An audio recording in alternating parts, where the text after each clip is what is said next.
I've been around music most of my life, mostly around rock and roll. I was raised in kind of a rock and roll family. My daddy had some groups. He had a group called the Jordanaires and Boggy River Boys, and so mostly all I knew was rock and roll. I put together my first rock and roll band when I was a freshman in high school. It was called the Misconceptions, and it was a heavy band, and I sang for 4 years with the Misconceptions. In 1968, I gave my life to the Lord and started making music for God. And I remember going to my preacher.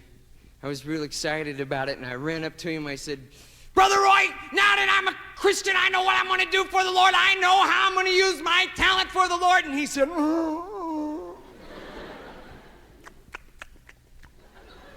"What?" I said, "I am going to sing rock and roll for Jesus." And he said, "Yeah, you're gonna what?" And I said, "I'm gonna sing." He says, "Oh, no, you're not." I said, "Why?" He said, "Rock and roll is of the devil." I didn't know that, you know. So I said,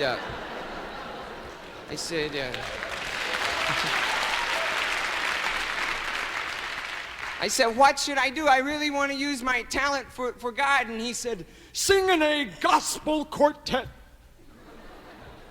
I said, "What?" And he said, "A Southern gospel quartet."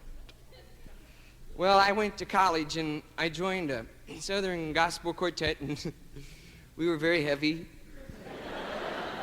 We called ourselves the Revelations, and we all had matching white socks and really communicated with me. I was the lead singer of the Revelations, and in 2 years' time I only got one solo, and that was on a song called Jericho Road. I just didn't fit in with the quartet. That wasn't me, you know. I remember the guys would walk up to the mic and they go,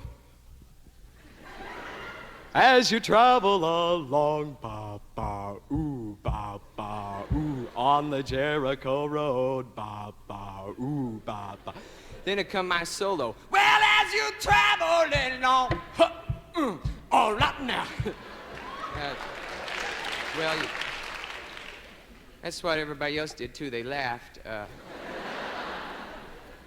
Some people threw hymnals.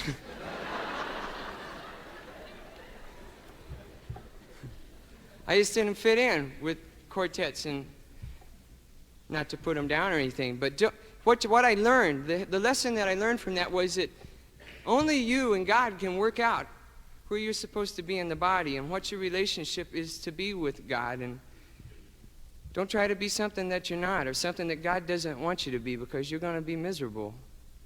You're going to find yourself getting away from the Lord.